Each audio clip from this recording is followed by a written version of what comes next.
हरे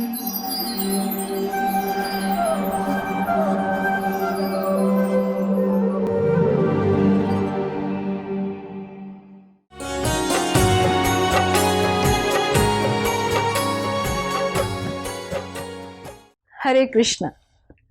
कथा सागर कार्यक्रम में आप सभी का हार्दिक स्वागत है, जो शिक्षा अनुशासन प्रदान कर हमारी रक्षा करती है, मार्गदर्शन करती है, प्रेरणा देती है, उसे शास्त्र कहा गया है।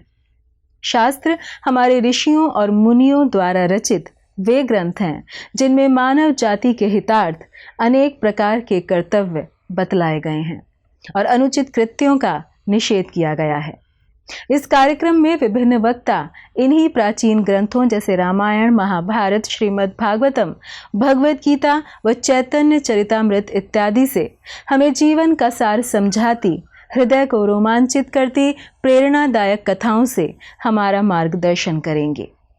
इसमें कार्यक्रम के लिए वे प्रबुद्ध जीव तथा ज्ञानी लोग आते हैं जो स्वयं जीवन के अर्थ को, मानव जीवन के मूल्य को जानकर वैदिक संस्कृति के प्रसार हेतु दृढ़ता से प्रयासरत हैं। ये सभी महानुभाव गुरु परंपरा में आते हैं जो अत्यंत स्पष्टता व सरलता से जीवन के गूढ़ प्रश्नों को सहज ही समझा देते हैं, जिन्हें देखकर आप इस अमूल्य मानव जीवन को एक नए दृष्टिकोण से देखना प्रारंभ कर सकेंगे। तो आइए श्रवण करते हैं कथा सागर, इन सब की मंत्र मुग्ध करने वाली वाक चातुरी से पूर्ण व अत्यंत ही सरल किंतु प्रभावी शैली में। धन्यवाद।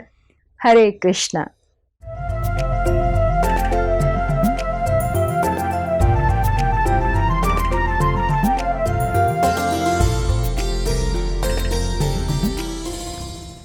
जब हमारी अपेक्षा के विपरीत जब कोई कार्य जीवन में हो जाए तो उसकी प्रतिक्रिया कैसी करनी चाहिए, how to handle surprises in life. तो इसके लिए 3 उपाय यहाँ बताए गए हैं। पहला, एडजस्ट योर एक्सपेक्टेशन, आपकी अपेक्षाओं को परिवर्तित कीजिए, क्योंकि बाहर की परिस्थितियों के ऊपर हमारी सीमित नियंत्रण है, लेकिन अपनी आंतरिक चेतना के ऊपर असीमित मात्रा में नियंत्रण है। दूसरा, एक्सेप्ट योर सिचुएशन, अपनी परिस्थिति को स्वीकार कीजिए। टॉलरेंस या तितिक्षा, सहिष्णुता का एक परिभाषा दिया गया है। To call off the war on reality, वास्तविकता के ऊपर हमारा जो युद्ध है उसको हम वापस ले लें, सत्य को स्वीकार करें। तीसरा, एस्पायर फॉर कनेक्शन, भगवान और भगवान की इच्छा के साथ अपनी संबंध को स्थापित कीजिए। तो ये 3 बड़े महत्वपूर्ण पहलू हैं और सकारात्मकता, कृतज्ञता के साथ हमें अपने जीवन के इन अनिश्चितताओं के साथ जूझना है, जैसे महाराज परीक्षित ने यहाँ पर अपने आप को पाया। एक व्यक्ति भिक्षुक बनकर घूम रहे थे, अचानक किसी महिला के घर के सामने आकर उन्होंने भिक्षा मांगी और वो महिला क्रोधावेश में बाहर आकर कहती है, तुम्हें भिक्षा चाहिए, ये लो घर में जो सिगड़ी के अंदर जो राख था उसको उठाकर पटक दिया। बोले ले। तो वो व्यक्ति अपने चादर में सारा राख ले लिया और बोलता है माता जी को धन्यवाद, मैं कल फिर आऊँगा। वो महिला बहुत क्रोधित हो गई, बोली इतना सारा मैंने राख तुमको दिया है, फिर भी तू कल आएगा, क्यों आएगा? तो कहता है कि कम से कम आज आपने देने की आदत शुरू की है कि नहीं? तो राख को अंग्रेजी में कहते हैं ऐश। तो कहता है today you have given ash, tomorrow you will give cash. तो इसलिए भागवत वर्णन करता है, तम सुखाराध्यम ऋजुभिर अनन्य शरणैर्भिर कृतज्ञ को नो सेवेत दुराराध्यम साधु भी। भक्ति के जीवन में आगे बढ़ने के लिए कृतज्ञता अति महत्वपूर्ण है। तो महाराज परीक्षित यौवन संपन्न अवस्था में अचानक अनिश्चित रूप से अपने जीवन काल को समाप्त होते हुए देखे। जब उनकी यौवन संपन्न अवस्था में सफलता अपनी चरम सीमा को पहुंच रही थी, वही महाराज परीक्षित जिनको बड़ा परम सौभाग्य से भगवान श्री कृष्ण ने गर्भस्थ अवस्था में रक्षण किया था, वही महाराज परीक्षित को अब भगवान श्री कृष्ण ने 7 दिन 7 रात में मृत्यु के घाट उतरने के लिए अपना संकल्प कर लिया। तो क्या करें? तस्मात् नाम्ना विष्णुराट इति लोके भविष्यति न संदेहो महाभाग महाभागवतो महान। परीक्षित महाराज का नाम महाभागवत कहा गया है, विष्णुराट कहा गया है। जिस व्यक्ति को भगवान श्री विष्णु ने साक्षात बचाया था, one who was protected by Lord Vishnu, एक उनका नाम ही था, ऐसी उपाधि थी। अपने आप को बड़ा गर्वान्वित मानते थे कि भाई भगवान श्री विष्णु ने मुझे बचाया। लेकिन भगवान श्री विष्णु की इच्छा कब किस मोड़ पर अचानक यू टर्न मार दे, कोई भरोसा नहीं। इसलिए कृष्ण सीधे नहीं खड़े होते, टेढ़े खड़े होते हैं। टेढ़े खड़े होकर पहले ही कह दिया है कि नहीं, एस्ट्रिक्स मार्क, कंडीशंस अप्लाई, कि मेरे सामने जो आए हमेशा याद रखे कब किस मोड़ पर मेरी इच्छा किस दिशा में घूम जाए इसकी कोई गारंटी नहीं। मैं केवल उन लोगों को अपने साथ रखना चाहता हूं जो हर परिस्थिति में हर प्रकार के मेरे इच्छा व्यक्त होने पर भी मेरे सामने सर झुकाकर संप्रेम मेरी सेवा करने के लिए तैयार हो।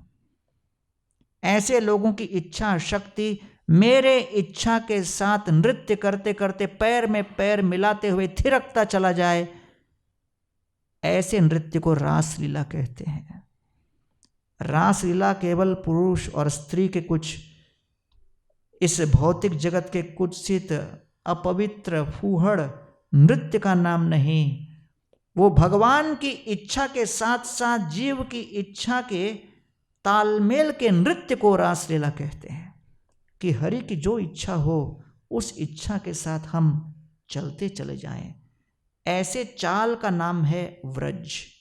Vraj means movement. व्रज का अर्थ होता है चाल चलन।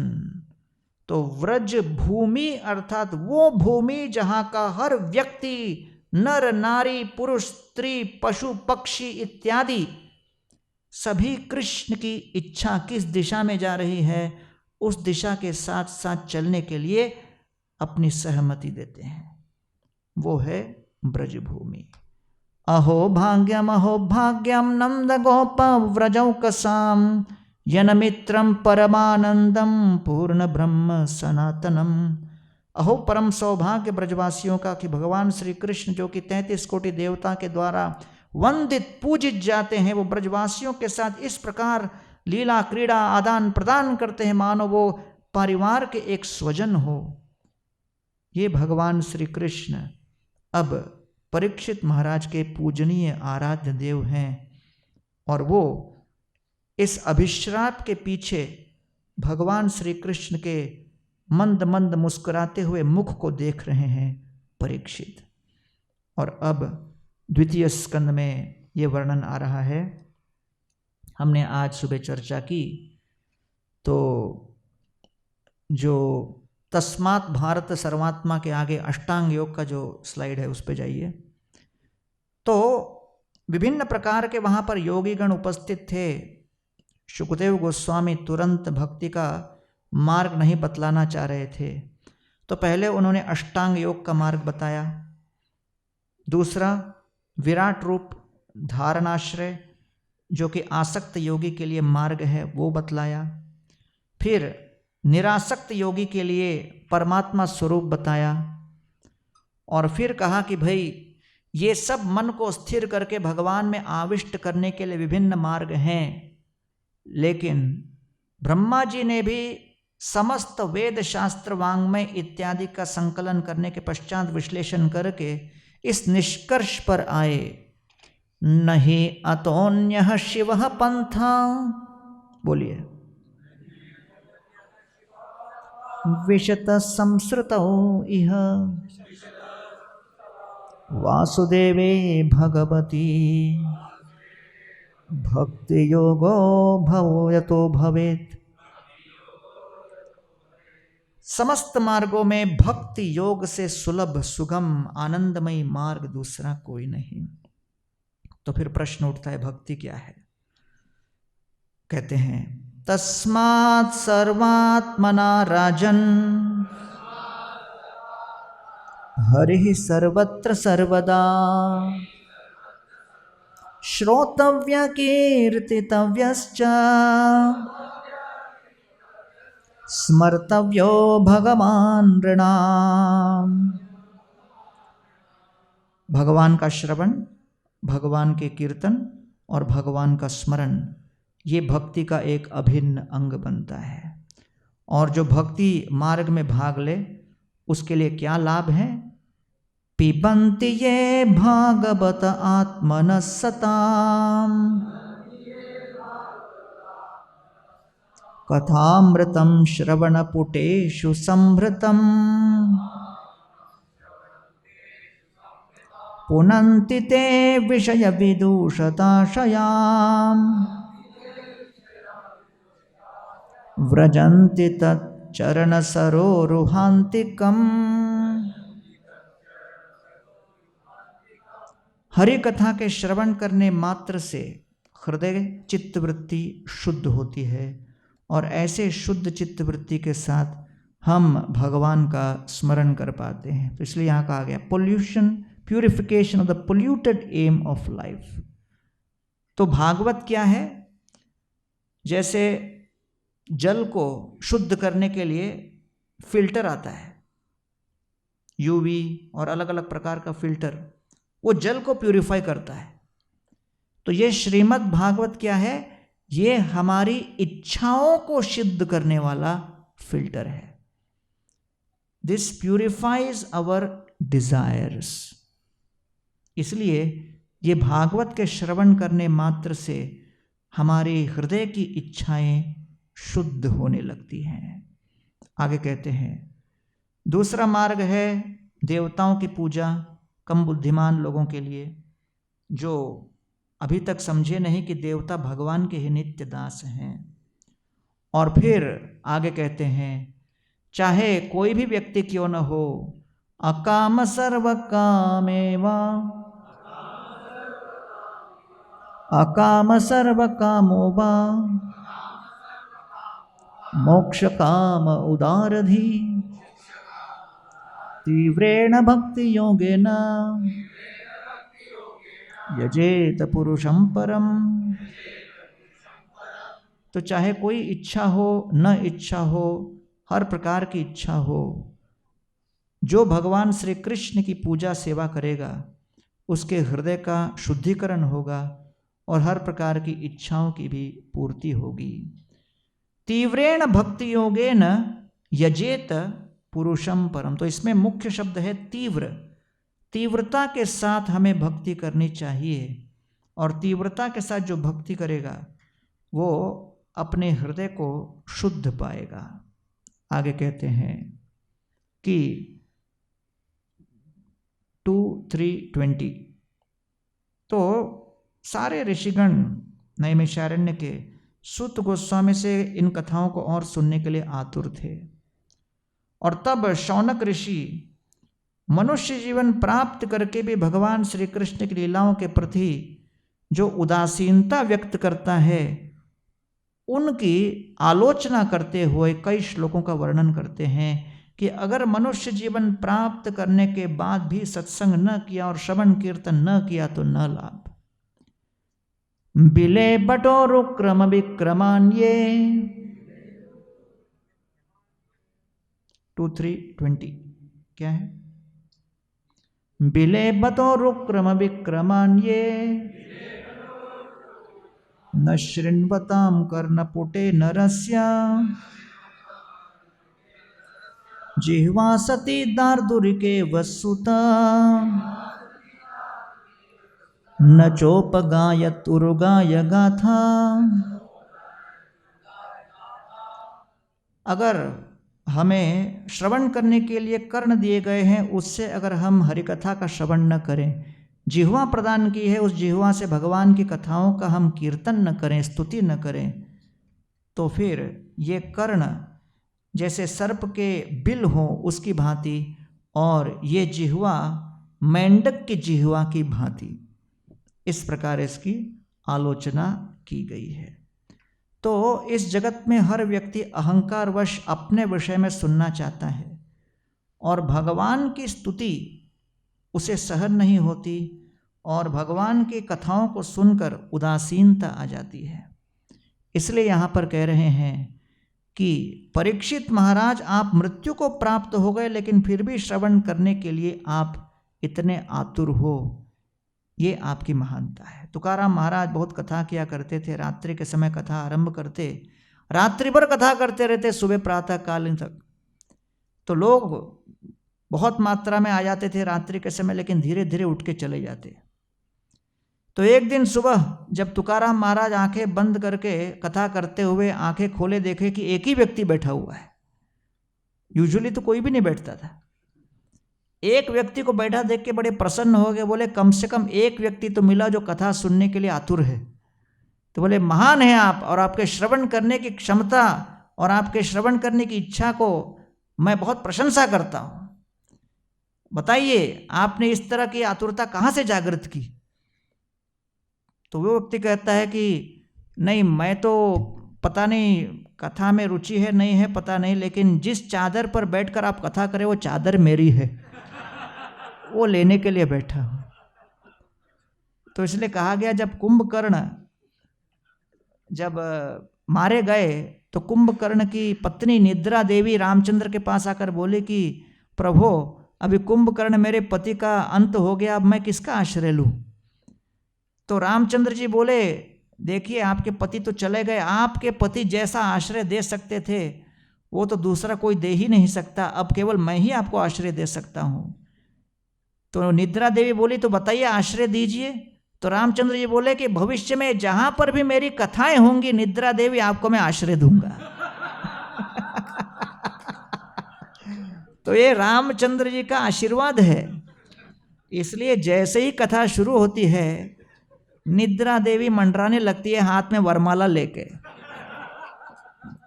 कौन मिलेगा हमको। तो इसलिए यहाँ पर कह रहे हैं परीक्षित महाराज को आप श्रवण करने के लिए इतने आतुर हो, ये आपकी महानता है। सुखदेव गोस्वामी आगे कहते हैं तपस्विनो दान परा यशस्विनो मनस्विनो मंत्र विदो सुमंगला क्षेमं न विन्दन्ति विना यदर्पणम तस्मै सुभद्र शवसे नमो नमः। देखिए भगवान श्री कृष्ण, उनको संतुष्ट करना हो तो तप से, दान से, हर प्रकार के दूसरे क्रियाकलापों को भगवान के चरण कमलों में समर्पित करके तस्मै सुभद्र श्रवसे नमो नमः, इस प्रकार के कार्य जब हम करेंगे तब उनकी लीलाओं के प्रति श्रवण करने की इच्छा जागृत होगी। नारद मुनि प्रश्न करने लगते हैं यत रूपम यत अधिष्ठानम यतः सृष्टम यत संस्थम यत परम यच्च। तो नारद मुनि प्रश्न पूछते हैं ब्रह्मा जी से कि बताइए ये ब्रह्मांड कहाँ से प्रकट हुआ, इसका आश्रय कौन है, आपके स्वामी कौन है? और इसके विषय में विस्तृत रूप से ब्रह्मा जी वर्णन करने लगते हैं। ब्रह्मा जी कहते हैं हाँ, मैं इस ब्रह्मांड का स्वामी नहीं, मेरे भी एक स्वामी है भगवान श्री विष्णु, जिनके लोक गोलोक वृंदावन और वैकुंठ लोक में कोटि कोटि जीव उनकी सेवा में लत हैं। लेकिन फिर भी क्योंकि हर जीव को स्वेच्छा दी गई है कि भगवान के धाम को कभी भी त्याग कर वो विभिन्न रूप से स्वतंत्र रूप से अपने अहंकार को केंद्र बनाकर जीवन जीने का प्रयास कर सकते हैं, इसलिए वो भौतिक जगत का चयन करते हैं। तो उनके इस स्वतंत्रता इच्छा की पूर्ति हेतु भगवान ये भौतिक जगत का निर्माण करते हैं। इस भौतिक जगत का निर्माण महाविष्णु के रोमकूप के एक एक रोम छिद्र से एक एक ब्रह्मांड प्रकट होता है। उस ब्रह्मांड के अंदर गर्भोदक्षाएं विष्णु प्रकट होते हैं। गर्भोदक्षाएं विष्णु के नाभि स्थल में जो सुंदर पुष्प कमल तैयार होता है, उसके अंदर 14 लोक तैयार होते हैं। और वो 14 लोक तैयार होने के पश्चात उस लोक के अंदर 84 लाख योनियों के अंतर्गत उन 14 लोकों में हर जीव को शरीर दिया जाता है। और उस शरीर को चलाने के लिए, क्रियान्वित करने के लिए भगवान क्षीरोदक्षाय विष्णु के रूप में प्रकट होते हैं। अर्थात भगवान गोलोक धाम वैकुंठ में तो हम सभी को आश्रय दे ही रहे हैं, लेकिन इस भौतिक जगत में भी जैसे किसी पिता के साथ अगर लड़ झड़ कर कोई पुत्र निकलता है घर से, तो फिर वो जहाँ कहीं भी जाए उसके रहने की और उसके हर प्रकार से दूसरी व्यवस्था की भी जो भी व्यवस्था है वो पिता ही करते हैं परोक्ष रूप से।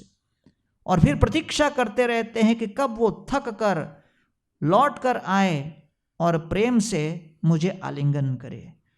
वैसे ही भगवान दीर्घ काल से प्रतीक्षा कर रहे हैं कब ये भटका हुआ पुत्र हमारा लौट के आएगा, कब अपना हट समाप्त करेगा, कब स्वतंत्र रूप से जीवन जीना समाप्त करके समझ जाएगा कि हाँ, भगवान पर आश्रित होकर, अवलंबित होकर शरणागत वत्सल भगवान श्री कृष्ण की नित्य नूतन सेवा भगवत धाम में करना ही मेरा सनातन धर्म है।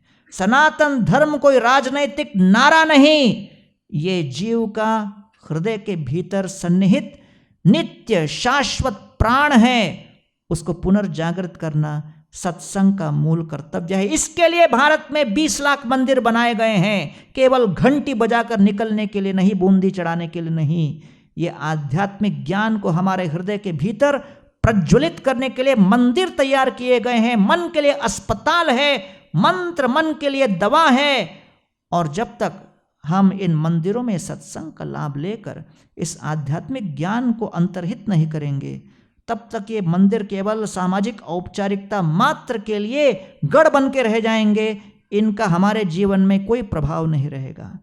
इसलिए यहाँ पर श्रवण करते हुए कहते हैं भगवान हमारे सबके ही आश्रय हैं, भगवान पर आश्रित होना है। यतः सृष्टम यत समस्तम, ये सब इस सृष्टि का विस्तृत वर्णन कर रहे हैं कि भगवान प्रत्यक्ष और परोक्ष इस जगत के निर्माण के कारण हैं।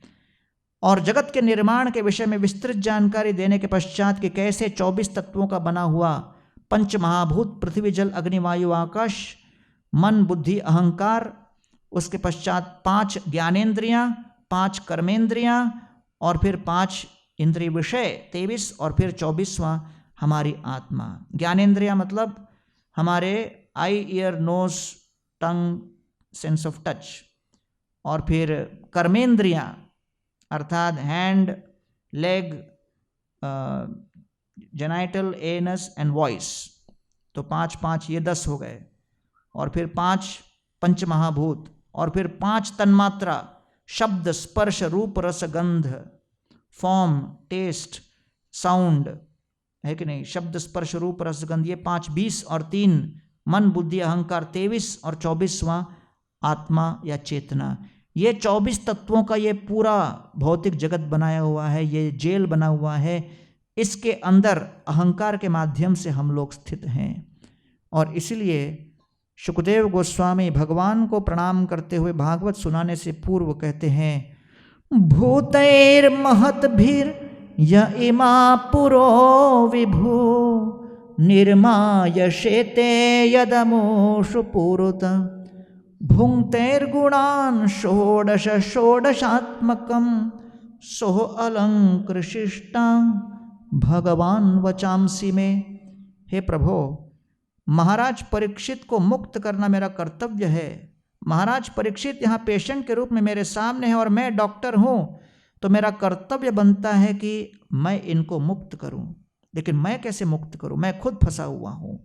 भगवान ही एक व्यक्ति हैं मुक्ति प्रदाता सर्वेषां विष्णुरेव न संशय। अगर वो इनके हृदय में प्रकट होकर इन्हें मुक्त करेंगे तो ये संभव है। इसलिए भगवान श्री विष्णु से मैं प्रार्थना करता हूँ कि वो हमारे जिह्वा पर प्रकट होकर मेरे जिह्वा के माध्यम से इनके हृदय के भीतर प्रकट हो जाए। अब लीला अवतारों का वर्णन करते हैं कि इस भौतिक जगत में विभिन्न प्रकार की इच्छाओं को पूर्ति करते हुए अपने प्रयास को विफल होता हुआ देखकर बड़ा दुख क्लेश झेलता हुआ उस जीव के हृदय में जब निराशा उदासीनता छा जाती है, तब भगवान उसको आशा देने लीलावतार के रूप में प्रकट होते हैं।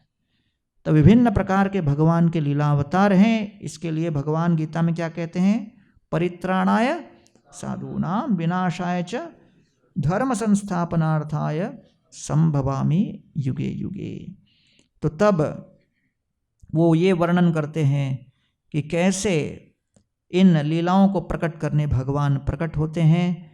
और मायां वर्णते अमुष्य ईश्वरस्य अनुमोदितः शृण्वतः श्रद्धया नित्यं माययात्मान मोहयति। इन सब लीलाओं को भगवान के सृष्टि की रचना की लीलाओं का श्रवण करके कि ये भौतिक जगत का निर्माण कैसे किया गया, इसको सुनकर हम इससे अनासक्त हो जाते हैं। अगर कोई आईफोन से बहुत आसक्त है तो उससे अनासक्त होने का तरीका क्या है? वो आईफोन को तोड़ तोड़ कर उसके एक एक पुर्जे को सामने रख दो। जब आईफोन के एक एक पुर्जे को सामने रखोगे, अपने आप आसक्ति दूर हो जाती है। अगर किसी के प्रति, किसी के सौंदर्य के प्रति आसक्ति है तो आँख, बाल, नाखून और शरीर का एक एक पुर्जा अलग करके रख दोगे तो बड़ा खौफनाक लगेगा। रसगुल्ला बड़ा आकर्षक लगता है, लेकिन 1 किलो मैदा साइड में खड़ा करके रख दो और यहाँ पर दूध निकाल के रख दो, शक्कर का 1 किलो रख दो, उसको देखकर उतनी आसक्ति नहीं होती जितना केक को देखकर होगी। तो इसलिए कोई कहता है मैं केक से बहुत आसक्त हूँ, तो उसको एनालिसिस करो और उसको अलग अलग भागों में विभाजित करके सामने रखो, तो अपने आप अनासक्ति आ जाती है। इसलिए सृष्टि के प्रति आसक्ति को तोड़ने के लिए, अनासक्ति लाने के लिए, वैराग्य लाने के लिए उस सृष्टि का विश्लेषण किया गया है। और जब उस सृष्टि का विश्लेषण होता है तब फिर उस सृष्टि के प्रति वो भाव नहीं बचता जो अज्ञानी व्यक्ति के मन में रहता है।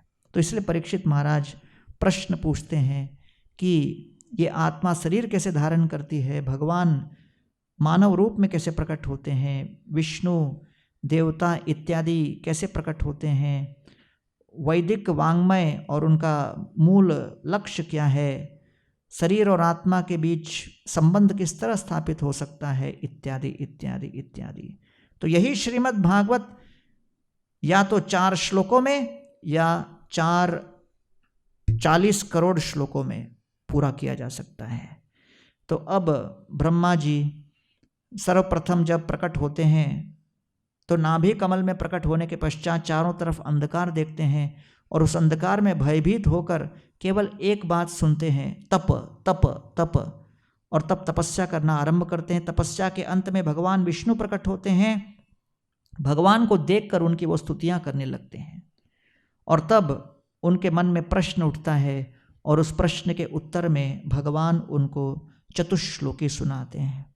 पहला प्रश्न उठता है, प्रभो आपके भौतिक और आध्यात्मिक रूप क्या है? इस उत्तर में 2:9-33। तो चतुश्लोकी भागवत और चतुश्लोकी भागवत का पहला श्लोक किस प्रश्न का उत्तर देता है?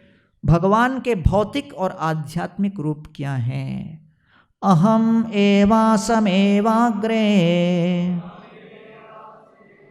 नान्यत् यत्तत् असत्परम् पश्चातहं यतेतच्च यो वशिष्येत सोऽस्म्यहम्। सृष्टि के पहले मैं था, सृष्टि के समय मैं हूँ, सृष्टि समाप्त होने के बाद भी हम रहेंगे। इसलिए हम आध्यात्मिक नित्य शाश्वत स्वरूप वाले हैं। दूसरा प्रश्न ब्रह्मा जी के मन में आता है, भगवान की भौतिक और आध्यात्मिक शक्तियाँ कैसे कार्यशील होती हैं? इसके उत्तर में अगला श्लोक, रतेर्थम न प्रतीयेत न प्रतीयेत चात्मनि तम विद्यादात्मनो मायाम यथा भासो यथा तमः। तो जैसे सूर्य है और सूर्य के सामने खड़े हो जाओ तो परछाई आती है, तो वो परछाई भगवान की माया शक्ति है। सूर्य के सामने दर्पण दिखाओ तो फिर प्रतिबिंब आएगा और फिर वही सूर्य का प्रकाश और कहीं प्रकट होता है। तो भगवान की वो आध्यात्मिक दिव्य शक्तियां हैं। तीसरा प्रश्न उठता है, how does the Lord utilise different energies? भगवान अपने विभिन्न शक्तियों का प्रयोग कैसे करते हैं? तीसरे श्लोक में ये कहते हैं, यथा महन्ति भूतानि भूतेषु एव अवशेषु च प्रविष्टम अविप्रविष्टानि तथा तेषु न तेष्वहम। भगवान हर एक जीव में विद्यमान है और भगवान को हर जीव में देख पाना और उसका स्मरण कर पाना, ये शुद्ध भक्ति का लक्षण है। फिर चौथा प्रश्न पूछते हैं, प्रभो ऐसा कौन सा मार्ग अपनाऊं जिससे भगवान के साथ संबंध स्थापित करके मैं उस प्रयोजन को प्राप्त करूं जहां भगवान को सर्वत्र विद्यमान मैं देख सकूं? तब भगवान चतुश्लोकी का चौथा श्लोक कहते हैं, क्या? एतावदेव जिज्ञासं तत्त्वजिज्ञासुनात्मनः अन्वयाद्व्यतिरेकाभ्यां यत्स्यात् सर्वत्र सर्वदा। कहते हैं कि भगवान की भक्ति हर परिस्थिति में करना अनिवार्य है। चाहे व्यक्ति को किसी प्रकार के संपत्तियां प्राप्त हों, कलाएं प्राप्त हों अथवा न हो, यत्स्यात् सर्वत्र सर्वदा, हर परिस्थिति में भक्ति की जा सकती है। तो इसीलिए सबसे प्रमुख संदेश दिया जा रहा है ब्रह्मा जी के माध्यम से कि ब्रह्मा जी जब प्रकट हुए उनका सबसे पहला अनुभव क्या था? निराशा का। ये भौतिक जगत का सतत अनुभव है निराशा। हर परिस्थिति में हम निराश हो जाते हैं और ऐसे निराशाग्रस्त जीव को आशा देने भगवान अपने विभिन्न रूपों में प्रकट होते हैं और ज्ञान देते हैं। इसलिए वसुदेव जी के सामने कृष्ण प्रकट हुए, क्योंकि वसुदेव जी के 6 पुत्र समाप्त होने के बाद भी निराश नहीं हुए, आशा उनकी अमर थी। इसलिए संपत्ति का नाश नहीं, धन का नाश नहीं, राजनैतिक सत्ता का नाश नहीं, सामाजिक स्वीकृति का नाश नहीं, लेकिन हृदय के आशा का नाश वास्तविक नाश है। और इसलिए मंदिर तैयार किए गए हैं, सत्संग तैयार किए गए हैं, जिससे इन सत्संग में, मंदिरों में आकर हम अपनी आशा की वृद्धि कर सकें। अन्यथा भौतिक जगत दुखालय अशाश्वत बना रहेगा। प्रभुपाद जी अपने मेक्सिको में थे, एक शिष्य उनका मालिश कर रहा था।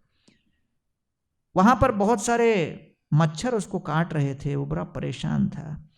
प्रभुपाद को कहता है, प्रभुपाद जी मच्छर बहुत काट रहे हैं मुझे, लेकिन मैं देख रहा हूँ कि मच्छर आपको नहीं काट रहे। लगता है आप शुद्ध भक्त हो इसलिए आपको मच्छर नहीं काट रहे। प्रभुपाद ने कहा, हो सकता है यहाँ पर ये सही हो, लेकिन कलकत्ता में मच्छर भेदभाव नहीं करते। तो प्रभुपाद कलकत्ता में आकर लेक्चर दे रहे थे, 3C एल्बर्ट रोड पर बैठे तो उनके सर के ऊपर सारे मच्छर परिक्रमा करने लगे। तो प्रभुपाद नीचे उतर गए आसन से, फिर मच्छरों को देख के कहते, देखो मच्छरों ने मुझे आसन से नीचे उतार दिया। ये भौतिक जगत में कभी भी क्लेश से हम मुक्त नहीं हो सकते। जैसे रनवे पर फ्लाइट चल रहा हो तो रनवे के बगल की बिल्डिंगों को ध्वस्त नहीं किया जा सकता, लेकिन फ्लाइट ऊपर आसमान में अगर ऊपर चढ़े और जब उड़ने लगे तो 10-20 हजार फीट के ऊपर से जब उसी बिल्डिंग को देखो तो उस स्थिति से वही बिल्डिंग बड़ी तुच्छ लगती है।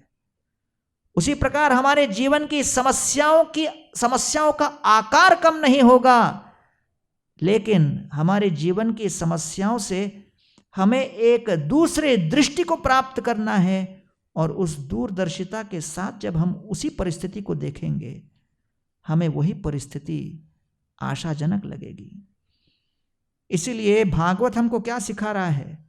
भागवत सिखा रहा है कि उसी परिस्थिति को देखने के लिए आपके पास 100 अलग अलग प्रकार के लेंस हैं। एक लेंस को उठाओ तो वो वस्तु पास में दिखेगी, दूसरे लेंस को उठाओ वो वस्तु दूर दिखेगी, तीसरे लेंस को उठाओ वो 6/6 बराबर वही दिखेगा।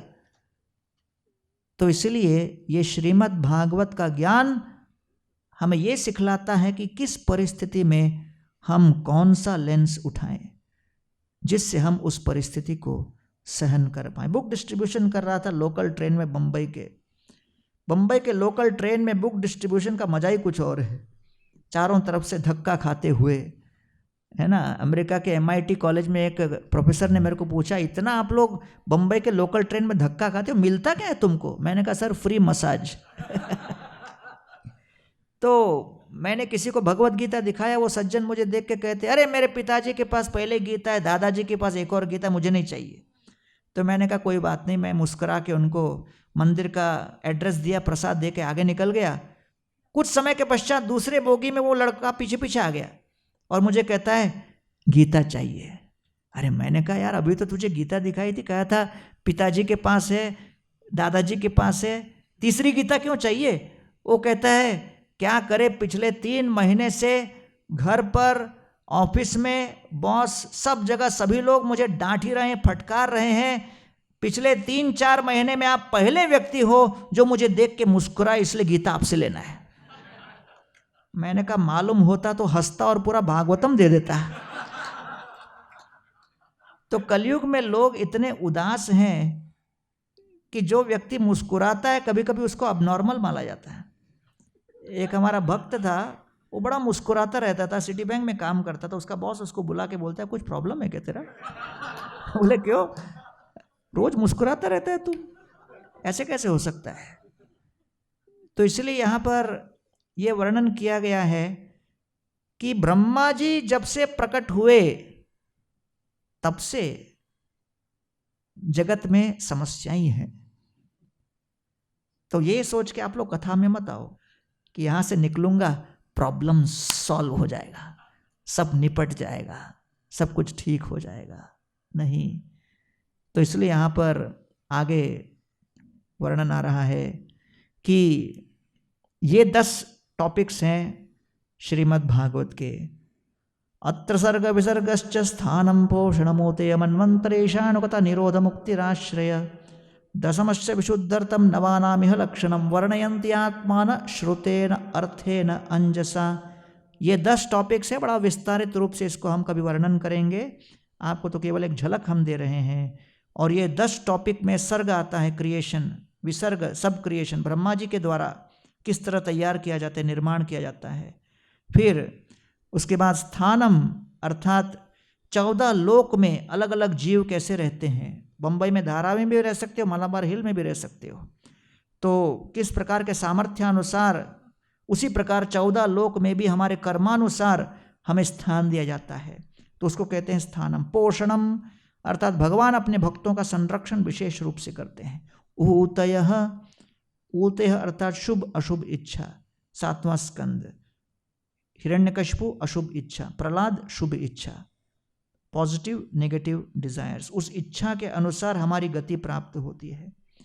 मनवंतर, और भगवान को असिस्ट करने के लिए अगर भगवान प्रधानमंत्री हैं तो उनके कैबिनेट मिनिस्टर्स भी हैं, तो देवता और मनु इत्यादि उनके कैबिनेट में है। ईशानुकथा, और फिर ऐसी उदासी में लोगों को आशा देने के लिए भगवान विभिन्न अवतारों में प्रकट होकर उनको उद्धार करते हैं। निरोध मुक्तिर आश्रय, सो निरोध का अर्थ होता है कि प्रलय, तो आत्यंतिक प्रलय, ब्रह्मांड के अंत में जो प्रलय होता है, नियमित प्रलय जो हर प्रतिदिन हमारे शरीर के अंदर प्रलय हो रहा है, लेकिन सबसे अंतिम प्रलय है अहंकार का प्रलय। जब तक अहंकार का नाश नहीं होता हम फिर इस जगत में जन्म लेते रहेंगे, इसलिए उस अहंकार को नष्ट करना सबसे आवश्यक है। क्योंकि जब प्रलय होता है, प्रलय के बाद सारे जीव जिनके अहंकार के अंदर अभी भी भोग करने की लालसा है, वो महाविष्णु के अंदर हजारों हजारों हजारों हजारों साल तक प्रतीक्षा करते रहते हैं, कब फिर ब्रह्मांड का प्राकट्य होगा, फिर वो उस इच्छा को पूरी करेंगे। तो अर्थात कहा गया है कि बड़ी बड़ी बिल्डिंगें टूट जाएंगी, समाप्त हो जाएंगे, बड़े बड़े साम्राज्य समाप्त हो जाएंगे, पंच महाभूत समाप्त हो जाएगा। काल की शक्ति जगत के किसी भी वस्तु को छोड़ती नहीं, लेकिन काल की शक्ति एक वस्तु को स्पर्श भी नहीं कर पाती, छू भी नहीं सकती, तोड़ भी नहीं सकती, काट भी नहीं सकती। वो है हमारी इच्छा को, हमारी इच्छा को समाप्त करना, काटना, तोड़ना, शुद्ध करना, वो केवल सत्संग में, कथा और कीर्तन के माध्यम से संभव है। इसलिए ये श्रीमद् भागवत की कथा में जो हम प्रयत्न कर रहे हैं वो सबसे श्रेष्ठ कार्य है कि कैसे हम अपनी इच्छा को शुद्ध कर सकें। आगे वर्णन आता है कि परीक्षित महाराज विदुर और मैत्रेय के संवाद के विषय में प्रश्न पूछते हैं कि बताइए विदुर और मैत्रेय का संवाद कैसे हुआ। नहि अल्पार्थोदयस्तस्या विदुरस्य मलात्मना तस्मिन् वरीयसी प्रश्न साधुवादोपबृंहितः। बताइए विदुर जी और मैत्रेय के बीच जो संवाद रहा उसमें बड़ा ही शक्तिशाली कुछ प्रश्न उठा होगा, उसका उत्तर भी जबरदस्त रहा होगा। कृपा करके मुझे इसके विषय में बताइए। देखिए विदुर जी प्रधानमंत्री रहे, लेकिन प्रधानमंत्री रहते हुए भी उन्होंने जीवन में इतने उतार चढ़ाव देखे कि कोई कल्पना भी नहीं कर सकता। विदुर जी के साथ कितना अन्याय हुआ। पार्थांस्तु देवो भगवान मुकुंद गृहीतवान सक्षिति देव देव। तो विदुर जी के साथ बड़ा अन्याय हुआ। बिना उनके अनुमति के क्षण भर में उनको दीर्घकालीन सेवा की उपेक्षा करते हुए तिरस्कृत करके राजमहल के बाहर निष्कासित कर दिया गया। सोचिए, क्षण भर में इतनी लंबी सेवा करने के पश्चात यदि अन्यायपूर्वक आपको निकाल दिया जाए, उस अन्याय के बदले में जो हृदय के भीतर प्रतिकार की ज्वालामुखी जागृत होती है, उसको शमन करना बड़ा कठिन है। लेकिन विदुर जी को क्षण भर में जब निकाला गया, तब स्वयं धनुर्द्वारे निधाय मायाम भ्रातः पुरो मर्म सुताडितोपि स इत्थमत्युल्बुणकर्ण बाणैर्गतव्यथो यत् उरुमानयान। विदुर जी इतने परिपक्व मस्तिष्क के थे कि तत्व ज्ञान के आधार पर वो समझ गए कि हाँ, इतने समय तक हस्तिनापुर के राजगद्दी को मेरी सेवा की आवश्यकता थी, प्रधानमंत्री की मेरी उपाधि अब तक कायम थी, सार्थक थी, लेकिन अब इन लोगों को मेरी प्रधानमंत्री की सेवा नहीं चाहिए, तो मैं क्या करूं। स्वयं धनुर्द्वारे निधाय मायाम, अपने धनुष को वहीं पर रखकर बिना कुछ कहे वहां से निकल पड़े, क्षण भर में निकल पड़े, क्योंकि समझ गए परिस्थितियां हमारे वश में नहीं हो सकती। चर्चिल कहते थे, success is the ability to go from failure to failure without loss of enthusiasm, है कि नहीं। कब किस प्रकार परिस्थितियां बदलेंगी, उन परिस्थितियों को नियंत्रित करने की कशिश हमें मार के रखती है। इसलिए हम यहां भागवत कथा क्यों कर रहे हैं? हम भागवत कथा के माध्यम से आपके हृदय में आशा प्रज्वलित करना चाहते हैं कि भाई, जीवन में परिस्थितियों को वशीभूत करने के दो तरीके हैं। एक, परिस्थिति के ऊपर हावी होने का प्रयत्न करो। दूसरा, अपनी चेतना को उस परिस्थिति से ऊपर उठा लो। तो इसलिए भौतिक ज्ञान जो यूनिवर्सिटी में मिलता है वो पहला वाला है, आध्यात्मिक ज्ञान जो मंदिरों में मिलता है ये दूसरा वाला है। इसलिए यहां पर विदुर जी समझ गए, हां 100 वर्षों तक मैंने दुर्योधन और धृतराष्ट्र का नमक खाया, लेकिन क्या करें, उन्होंने निश्चय किया हमें निकालने का, निकल जाएंगे। तो विदुर जी वहां से निकल पड़े। इतना आसान नहीं है, क्योंकि कई बार जब परिस्थितियां हमारी अपेक्षा के विपरीत होती हैं, हम भ्रमित हो जाते हैं, परेशान हो जाते हैं, चिंताग्रस्त हो जाते हैं। चिता और चिंता में एक बिंदु का अंतर है। चिता मृत शव को मृत्यु के पश्चात एक बार जलाती है, लेकिन चिंता जीवित व्यक्ति को जीवन पर्यंत क्षण क्षण जलाती है। तो मैं जब आश्रम ज्वाइन किया तब उस समय मेरे साथ एक और ब्रह्मचारी आए थे। ज्वाइन होने के बाद मुझे किचन में डाला सेवा में, उसको भी मेरे साथ किचन में डाल दिया। बड़ा हट्टा कट्टा तगड़ा आदमी था, पहलवान। एक हफ्ते के बाद मेरे पास आके बोला मैं बहुत परेशान हूं किचन में। मैंने कहा क्यों, क्या हो गया? उसने कहा अरे मैं अपने गांव का लीडर था, गांव में खड़े होकर सनातन धर्म के ऊपर लेक्चर देता था, पूरा गांव खड़ा हो जाता था। मैं तो धर्म का प्रचार करने इस्कॉन में आया, ये लोग तो मुझे किचन में डाल दिया और आपने किचन में मुझे चपाती बनाने लगा दिया। मैं सनातन धर्म का प्रचार करने आया हूं इस्कॉन में, चपाती बनाने नहीं। मैंने कहा मुझे क्यों बता रहे हो, मैं भी तो वही चपाती बना रहा हूं। तो हम लोग दोनों इस पे चर्चा करके क्या मिलने वाला है, चलो करते रहते। बोले नहीं नहीं ये ठीक नहीं है, हम बहुत बड़े कथाकार हैं, चपाती बनाने वाले नहीं। 1 हफ्ता हुआ, 2 हफ्ता हुआ, 1 महीने के बाद आकर मुझे कहता मैं जा रहा हूं। मैंने कहा कहाँ जा रहे हो? सनातन धर्म का प्रचार करने, उसके लिए आया था, चपाती बनाने नहीं। 10 साल बाद मैं उसको दूसरे प्रोग्राम में मिला, भागे भागे मेरे पास आए, बोले पता है क्या, मंदिर से निकला, शादी हो गई, शादी के बाद पत्नी को बैक पेन हो गया, घर पे चपाती मैं ही बनाता हूं रोज। पहले ही थोड़ा मंदिर में कर लेता शायद अच्छा होता था। तो इसलिए यहां पर विदुर जी जो निकल कर सीधा जाते हैं उद्धव जी को मिलते हैं। और 3:2-3 तीसरा स्कंद 2 अध्याय 3 श्लोक। स कथम सेवया तस्य कालेन जरसंगत पृष्ठवार्तां प्रतिब्रूयात् भर्तुर्पादौ अनुसृतम् भर्तुपादौ अनुस्मरन्।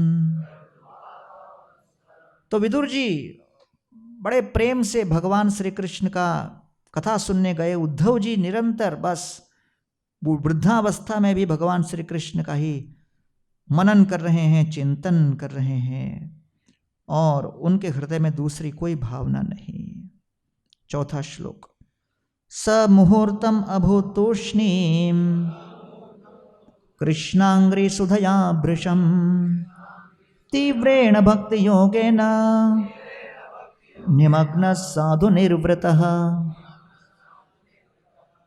तो इतने मग्न थे उद्धव जी भगवान श्री कृष्ण के स्मरण में कि वो दिव्य स्तर पर पहुंच गए थे। और फिर अपने सामने विदुर जी को प्राप्त करके उन्होंने विचार किया अब मुझे इस भौतिक स्तर पर आना होगा, तब जाकर मैं इनके कथाओं का, इनके प्रश्नों का उत्तर कथाओं के रूप में दे सकता हूं। तीव्रेण भक्ति योगेन निमग्न, वो निमग्न थे। और तब उद्धव जी भगवान श्री कृष्ण की वृंदावन लीला और अन्य लीलाओं का विस्तृत वर्णन करते हैं स्मरण करते हुए। तत्पश्चात उद्धव जी से विदुर जी प्रार्थना करते हैं कृपा करके आप मुझे कुछ कथा सुनाइए, भगवत ज्ञान दीजिए। उद्धव जी विनम्रता पूर्वक उनसे अवकाश मानते हुए कहते हैं कि नहीं, हमारे बीच यहाँ पर हमसे श्रेष्ठ एक दूसरे भक्त हैं जिनका नाम है मैत्रेय। वो हमसे अधिक वयोवृद्ध हैं और मर्यादा अनुसार आपको उनसे श्रवण करना चाहिए। ये सुनकर विदुर जी उद्धव जी के आदेशानुसार मैत्रेय ऋषि के पास पहुंच जाते हैं। देखिए विदुर जी की कितनी नम्रता थी, उनकी चेतना कितनी परिपक्व थी। आध्यात्मिक स्तर पर ऊंचा नीचा इत्यादि नहीं देखा जाता, क्योंकि एक दृष्टिकोण से उद्धव जी ने भगवान श्री कृष्ण के साथ दीर्घकालीन संबंध प्राप्त किया था। मैत्रेय तो चंद सेकंड ही भगवान श्री कृष्ण का दर्शन किए थे। और देखा जाए तो मैत्रेय ऋषि से अधिक सत्संग तो विदुर जी का हस्तिनापुर में कृष्ण के साथ हुआ था। लेकिन जब उद्धव जी कहते हैं विदुर को जाके मैत्रेय से श्रवण कीजिए, विदुर जी ये नहीं सोच रहे मैत्रेय को तो कृष्ण का एसोसिएशन मिला ही नहीं, मैं क्यों जाऊं उनके पास, 2-4 बात तो मैं उनको बता दूंगा, मेरे पास ज्यादा 5 टाइम्स है सुनाने के लिए। लेकिन कृष्ण भक्ति अर्थात महान संतों के आदेशों का पालन करना। तो विदुर जी मैत्रेय ऋषि के पास उद्धव जी का आदेश का मर्यादा रखते हुए पहुंच गए और वहां पर पहुंचकर ये सुंदर श्लोक उनकी स्तुति में कहते हैं। जनस्य कृष्णात् विमुखस्य दैवात् अधर्मशीलस्य सुदुःखितस्य अनुग्रहायैव चरन्ति नूनम् भूतानि भव्यानि जनार्दनस्य।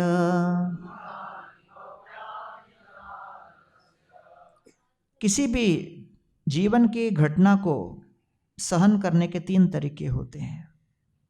There are 3 responses all of us go through when we face a situation. First is political response, राजनीतिक प्रतिक्रिया। हम प्रयास करते हैं कि हम आक्रमण करके हावी होंगे। हाँ, महाभारत में कई जगह भगवान इस तरह भी किए हैं। दूसरा इमोशनल रिस्पॉन्स, भावनात्मक प्रतिक्रिया। हम लोग हताश हो जाते हैं, बेबस हो जाते हैं, मायूस होकर आशाहीन हो जाते हैं। लेकिन तीसरी है डिवोशनल रिस्पॉन्स या आध्यात्मिक प्रतिक्रिया। तो यहाँ श्रीमद् भागवत ऐसा ग्रंथ है जो राजनैतिक और भावनात्मक प्रतिक्रिया को छोड़कर आध्यात्मिक भक्तिमय प्रतिक्रिया का पूरी तरह से अवलंबन कर रहा है। The Shrimad Bhagavatam is promoting devotional response over political and emotional response. तो जितने पात्र भागवत में हैं, हर प्रकार से राजनीतिक भावनात्मक रूप से समर्थ होते हुए भी, क्योंकि भागवत के अंतर्गत ये कथाएं आई हैं, इनकी प्रतिक्रियाएं हमेशा भक्तिमय और भगवान के चरण कमलों से आसक्त प्रतिक्रियाएं होंगी। तो इसलिए यहाँ पर विदुर जी मैत्रेय ऋषि से श्रवण करना आरंभ करते हैं। मैत्रेय ऋषि कहते हैं कि किस प्रकार इस सृष्टि के आरंभ में भी सारे जितने विभिन्न प्रकार के तत्व उत्पन्न हुए, वहाँ पर देवता बिल्कुल मायूस थे क्योंकि वो इस सृष्टि का निर्माण नहीं कर पा रहे थे। तो देवता मिलकर भगवान से प्रार्थना करते हैं। 3:541 जो स्लाइड पर है। मार्गन्ति यत्ते मुख पद्मनिडै छन्दस्सु पर्णैरिषयो विविक्ते यस्यागमर्षोडसरिद्वराया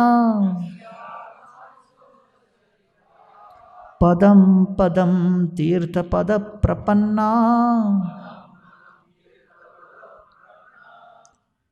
कहते हैं कि प्रभो, आपको प्राप्त करना हो तो वैद शास्त्र के श्रवण इत्यादि को प्राप्त करके ही हम भागवत सुनकर आप तक पहुंच सकते हैं, अन्यथा आपको समझ पाना असंभव है। अगले स्लाइड में कहते हैं तथापि कीर्तयामंग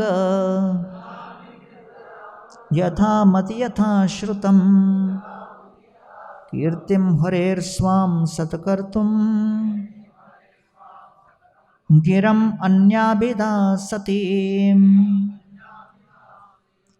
कहते हैं कि अगर अपने वाणी को शुद्ध बनाए रखना है तो उस वाणी को शुद्ध बनाने के लिए भगवान की सेवा में हम जब कथाओं को प्रसारित करें तब जाके हमारी वाणी शुद्ध रह पाती है, अन्यथा नहीं। एकांत लाभम वचसोनुपुंसाम सुश्लोक मौलेर्गुणवादमाहो श्रुतेश्च विद्वाद्भिरूपाकृतायाम् कथा सुधायाम् उपसंप्रयोगम्। तो कहते हैं एकांत लाभम वचसो, वाणी की सार्थकता किसमें है? हरि कथा सुनाने में। कर्ण, इनकी सार्थकता किसमें है? हरि कथा को श्रवण करने में। अगर कोई व्यक्ति कहता है I am on a journey, जिंदगी एक सफर है, तो पहला प्रश्न है डेस्टिनेशन क्या है? जब गाड़ी में बैठते हैं, जीपीएस सेट करते हैं, सबसे पहले डेस्टिनेशन पूछता है। मेक माई ट्रिप में कोई टिकट बुक करो, सबसे पहले डेस्टिनेशन पूछेगा। तो इसलिए कह रहे हैं जब तक श्रवण करके अपने जीवन का डेस्टिनेशन फिक्स नहीं करेंगे, तब तक आप समझ नहीं पाओगे कि ये जगत में क्या हो रहा है, और निरंतर भ्रमित अवस्था में रहोगे। इसलिए विदुर जी इस बात को जानते थे कि हो सकता है हस्तिनापुर के राज सिंहासन को लेकर कितनी राजनीति करके मुझे हर प्रकार से पराजित करने का प्रयास किया, मुझे तिरस्कृत करके निकाला गया, लेकिन इस जगत के आगे भगवान का एक धाम है, वो नित्य शाश्वत धाम में भगवान अपने प्रेममय आलिंगन से मेरी प्रतीक्षा कर रहे हैं, मुझे वहां जाना है। इसलिए उनके मन में इस बात की आशा थी। चौपाटी के मंदिर में हम लोग का बड़ा बड़ा फेस्टिवल होता है, 2-3-4 हज़ार लोग आया करते थे कोविड के पहले, बड़ी बड़े उत्सव होते थे। उसमें जब लोग लंबी लाइन में प्रसाद के लिए खड़े होते थे, तो प्रसाद में खड़ा हुआ व्यक्ति कई बार चिंताग्रस्त हो जाता था कि मुझे मिलेगा कि नहीं, लाइन की लंबाई को देखकर। लेकिन उससे ज़्यादा चिंता लगी रहती थी बांटने वाले को, क्योंकि बांटने वाला सोचता था इतने लोगों को खिलाने के बाद मुझे खाना होगा। तो फिर कभी कभी उस अनिश्चितता के कारण बांटने वाला, परोसने वाला प्रसाद कम मात्रा में बांटने लगता था। तो लोग कंप्लेंट करते थे कि भैया ये सब्जी चटनी की तरह दे रहा है। तो फिर उसकी चिंता को दूर करने के लिए हम लोग क्या करते थे, उसका प्लेट बना देते थे। जो बांट रहा है उसी का प्लेट बनाकर बगल में ही रख देते थे। तो बांटते बांटते कभी शंका हो जाए तो वो प्लेट पे दृष्टि मार लेता था कि सेवा करता रहूंगा तो भविष्य उज्जवल है। उसके बाद उसके अंदर इतना उत्साह आ जाता था कि डबल डबल देने लगता था। और लोग कहते थे अरे अपने आप के लिए भी बचा लो भैया, और कहता था अरे वैष्णव सेवा ही धर्म है। इतना उत्साह कहाँ से आ गया? क्योंकि वो देख लिया कि अगर मैं सेवा करता रहूं और इसमें चाहे कितना कष्ट क्यों ना हो, आगे प्रसाद गारंटीड है। प्रसाद अर्थात भगवान की कृपा, कृष्ण की कृपा। तो इसलिए विदुर जी यहाँ पर इतना सब कुछ होते हुए भी समझ रहे हैं कि इस भौतिक जगत से परे भगवान का अपना धाम है। और तो प्रश्न करते हैं कि अगर वो वैकुंठ धाम है जहाँ भगवान जीवों के साथ हैं और उस जीव का भगवान के साथ नित्य संबंध है, तो इस भौतिक जगत में जीव इस प्रकृति को देखकर इतना आसक्त होकर उससे बंधन में ऐसे कैसे बंधा हुआ जैसे इस प्रकृति के साथ उस जीव का संबंध है लंबे समय का? ये कैसे संभव है? If the soul is eternally related to Krishna, how is the soul behaving with the material nature as if the soul is connected to nature forever? समझ में नहीं आता ये कहाँ की जात है इस आत्मा की। तो फिर 379, तो उस समय ये कहते हैं, मैत्रेय जी वर्णन करते हैं, सेयं भगवतो माया यन्नयेन विरुध्यते ईश्वरस्य विमुक्तस्य कार्पण्यम उत बंधनम। कहते हैं कि देखिए, वैसे तो आत्मा शाश्वत है, लेकिन ये आत्मा उस जीव के साथ इच्छा के कारण बंध गई है। जिस तरह स्वप्न में व्यक्ति को लगता है मैं करोड़पति बन गया, रात को 9 बजे सोए, 11 बजे सपना देखना आरंभ किया, सपने में क्या देखा? 2000 करोड़ का कंपनी बनाया। फिर रात को 1 बजे तक कंपनी 10,000 करोड़ का हो गया, 2 बजे तक कंपनी 50,000 करोड़ का हो गया, 3 बजे मार्केट क्रैश हो गया,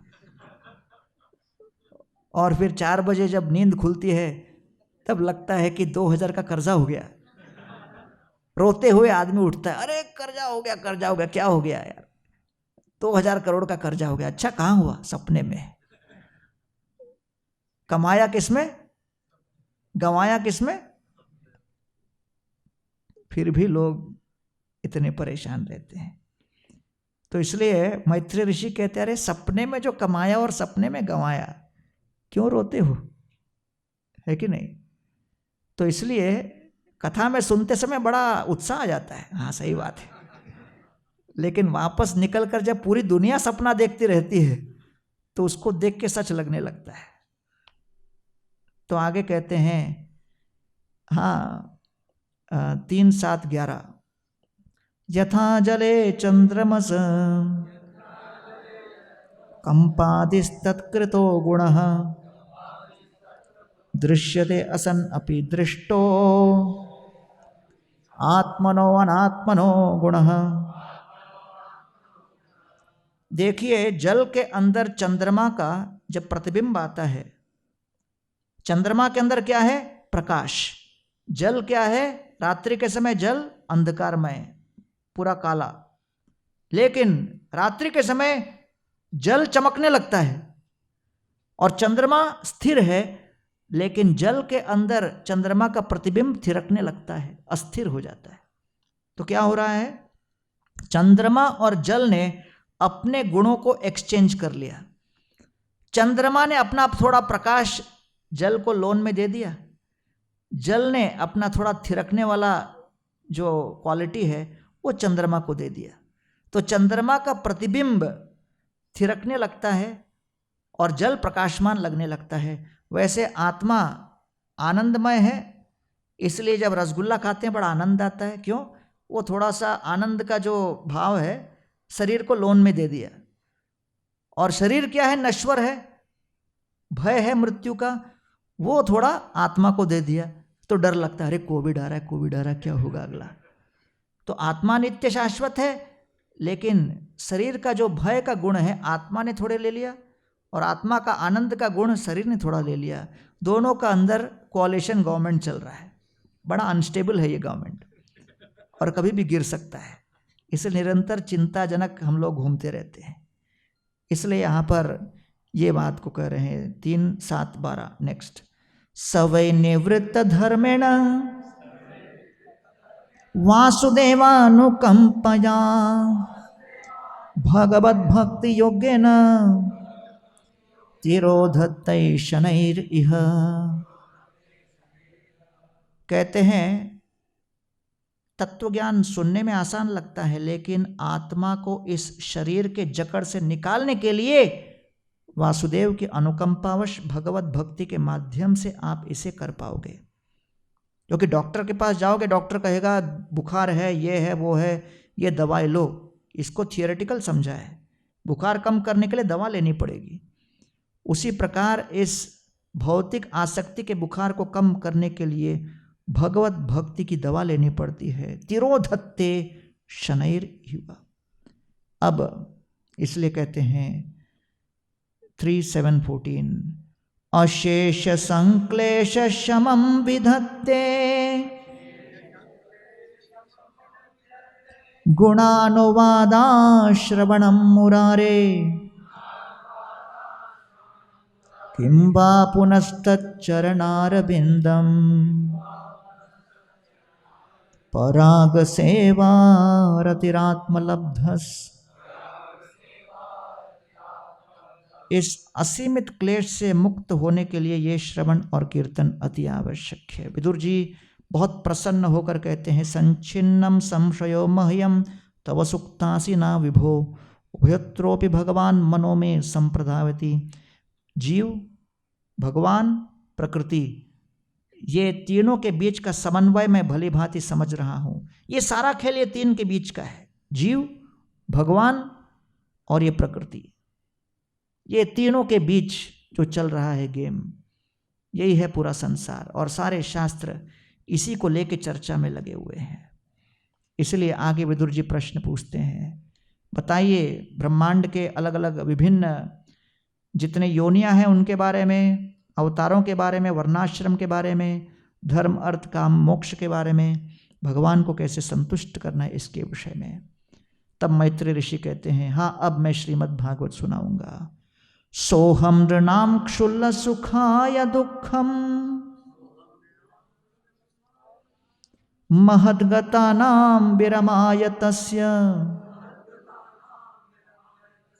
प्रवर्तये भागवतं पुराणम् यदाह साक्षात् भगवान ऋषिभ्यः।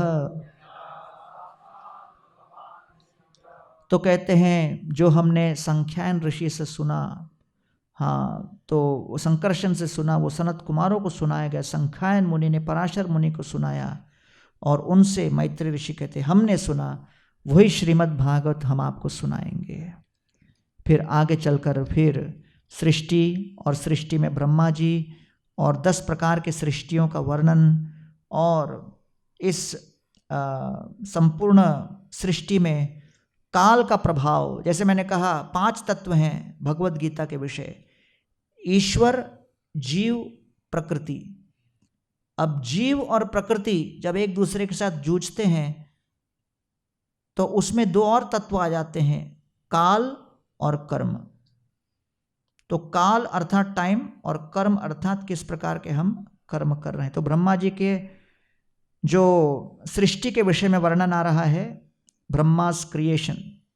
नेक्स्ट 3.12। तो ब्रह्मा के सृष्टि के निर्माण में 5 प्रकार के अज्ञान बताए गए हैं, तमह, मोह, महामोह, तामिश्र, अंध तामिश्र। तो द 5 टाइप्स ऑफ निसाइंस मिला ना। तो सबसे पहले तमस। तमह का अर्थ क्या है? Miss identification. मैं आत्मा हूं, अपने आप को शरीर मानने लगता हूं। उसके कारण दूसरा मोह, हर प्रकार का मोह होने लगता है। मैं ये हूं, मैं वो हूं, हम ये कर देंगे, हम वो कर देंगे, दुनिया बदल डाल देंगे, ये करेंगे, वो करेंगे, तो ये मोह होने लगता है। फिर महामोह। महामोह अर्थात इससे संबंधित जो कुछ भी है ये सब हमारा है। फिर तामिश्र, फिर क्रोध उत्पन्न होने लगता है जब हमारी इच्छा की पूर्ति नहीं होती। कामात क्रोधो भी जायते। और फिर अंत में सबसे बड़ा भय होता है अंध तामिश्र, मृत्यु का भय। तो इसके विषय में विस्तृत रूप से वर्णन करते हैं। आगे जो ब्रह्मा जी के सृष्टि के निर्माण के पश्चात कहा गया है कि दिति और कश्यप, दिति कश्यप के पास जाती है और कहती है कि मैं आपका भोग करना चाहती हूँ। कश्यप ऋषि उनको समझाने का प्रयास करते हैं कि ये उचित अनुकूल समय नहीं है, लेकिन बारंबार समझाने पे भी दिति मानती नहीं। तब फिर उस दुष्काल में जब दोनों का भोग होता है तो उससे हिरण्यकशिपु और हिरण्याक्ष 2 महाभयंकर असुर प्रकट होते हैं। हिरण्याक्ष के प्राकट्य के पश्चात वो तुरंत पूरे ब्रह्मांड में विध्वंस मचाने लगता है और तब सृष्टि के निर्माण के आरंभ में ही बड़ी उत्पात मच जाती है, क्योंकि स्वयंभुव मनु को तैयार किया गया पृथ्वी को तैयार करने, लेकिन हिरण्याक्ष उस पृथ्वी को लेकर डुबा देते हैं। तब भगवान प्रकट होते हैं किसके रूप में? वराह देव के रूप में। वराह देव के रूप में प्रकट होकर भगवान उस पृथ्वी को पुनर्स्थापित करते हैं और तब उनको ललकारते हैं। हिरण्याक्ष दोनों के बीच युद्ध होता है और वराह देव हिरण्याक्ष को समाप्त कर देते हैं। तब उसके आगे ब्रह्मा जी सृष्टि का निर्माण कार्य को और आगे बढ़ाते हैं। तो यहाँ पर हम देखते हैं कि एक जो गलती दिति ने की, वो दिति की गलती बहुत महत्व की है। क्यों? क्योंकि कश्यप पूरे ब्रह्मांड के श्रेष्ठ जितने विभिन्न प्रकार के ऋषि मुनि गणों में से हैं। जब कोई बहुत उच्च स्तर का नेता कोई गलती करता है, उस गलती का प्रभाव पूरे ब्रह्मांड पे हो सकता है। A mistake done by a major leader can have a major impact everywhere. तो इसलिए जितना नेतृत्व का उत्तरदायित्व हम लेंगे, उतना अधिक सावधानी के साथ हमको जीवन व्यापन करना चाहिए। तो इसलिए उनके जो पुत्र हुए हिरण्याक्ष, अक्ष अर्थात दृष्टि, हिरण्याक्ष अर्थात जहां वो देखता था उसको केवल धन ही दिखता था, अर्थात उसके संपूर्ण दृष्टि में केवल कूट कूट कर लोभ भरा हुआ था। सो हिरण्याक्ष वॉज ग्रीड पर्सोनिफाइड, उसे केवल अपने लोभ की चिंता लगी रहती थी। एक बहुत बड़े करोड़पति एक बार मेरे पास आए और आके कहने लगे कि प्रभु मेरे पास तो इतना धन है, इतना धन है, सागर के भांति धन है, जितना सागर में धन है उतना धन है, लेकिन जैसे सागर का जल प्यास नहीं बुझाता, इतना धन कमा के भी मेरी प्यास नहीं बुझ रही। मैं देखता हूं कि आपके पास भक्ति का जल है, कम मात्रा में है लेकिन गहरा है और मीठा है। कृपा करके आप अपने भक्ति के कुएं के 2 बूंद हमें दे दीजिए। मैंने कहा हम अपने भक्ति के कुएं के 2 बूंद दे देते हैं, आप अपने सागर का 2 बूंद भी हमको दे दीजिए। वो बेचारा इतना घबरा गया, 6 महीने तक मंदिर नहीं आया बाद में। तो इसलिए कई बार लोगों को लगता है कि हाँ भाई हम ये करेंगे, हम वो करेंगे, लेकिन हिरण्याक्ष की दृष्टि में दोष था, लोभ था। इसलिए भगवान गीता में क्या कहते हैं, त्रिविधम नरकस्येदम द्वारम नाशनमात्मन कामम क्रोधम तथा लोभम तस्मात् एतत्त्रयम् त्यजेत। नरक के 3 द्वार हैं, काम, क्रोध और लोभ। आगे कथा को बढ़ाते हुए ब्रह्मा जी स्वयंभुव मनु को आदेश करते हैं। तो ये जो चार्ट दिख रहे हैं स्वयंभुव मनु का, 3रे स्कंद के 21वें अध्याय से 5वें स्कंद के 15वें अध्याय तक स्वयंभुव मनु जो कि ब्रह्मा जी के पुत्र, उनके परिवार का ही विस्तृत वर्णन है। तो देवहूति पहली पुत्री का नाम देवहूति, 21वें अध्याय 3रे स्कंद के लेकर इस अध्याय के अंत तक देवहूति का वर्णन है। उनकी पुत्र कपिला के साथ उनका आदान प्रदान हुआ, कथा प्रसारण हुआ। उसके पश्चात स्वयंभुव मनु की दूसरी पुत्री आकुति, उनका 4थे स्कंद के 1म अध्याय में। फिर तीसरी पुत्री का नाम प्रसूति, और प्रसूति उनके विषय में वर्णन आगे 4थे स्कंद के 1म अध्याय के कुछ श्लोकों से लेकर 3रे अध्याय तक। तो ये पूरा प्रसूति, आकुति, देवहूति 3 पुत्रियों का वर्णन। फिर स्वयंभुव मनु के 2 पुत्र हुए, एक का नाम है उत्तानपाद। उत्तानपाद के पुत्र का नाम ध्रुव। तो ये कथा अपने 4थे स्कंद में 6ठे अध्याय से लगभग लास्ट तक उत्तानपाद का ही पूरा फैमिली जनरेशन 31st चैप्टर तक। फिर उसके बाद 5वें स्कंद के 1म अध्याय से लेकर 15वें अध्याय के बीच स्वयंभुव मनु के दूसरे पुत्र प्रियव्रत का वर्णन। तो ये 5 जो स्वयंभुव मनु के 3 पुत्रियां, 2 पुत्र देवहूति, आकुति, प्रसूति, उत्तानपाद और प्रियव्रत, ये बड़े महत्वपूर्ण पात्र हैं, क्योंकि लगभग 2 स्कंद ये लोगों के बारे में है। समझ रहे ना? तो इसके विषय में अभी हम लोग चर्चा आरंभ करते हैं। तो कर्दम मुनि और देवहूति। तो स्वयंभुव मनु अपनी पुत्री के विवाह के विषय में चिंतित थे। तो सुनने में आया कि बहुत बड़े ऋषि संत हैं जिनका नाम है कर्दम मुनि, जिन्होंने दीर्घकालीन तपश्चर्या की है। तो उनके पास वो अपनी पत्नी शत्रुपा और अपनी पुत्री देवहूति को लेकर वहाँ आ गए।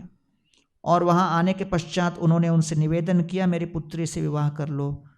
कर्दम मुनि ने उनके पुत्री का पाणी ग्रहण किया और तत्पश्चात वो दीर्घकाल तक तपस्या में चले गए। 10,000 वर्ष तक तपस्या करते रहे।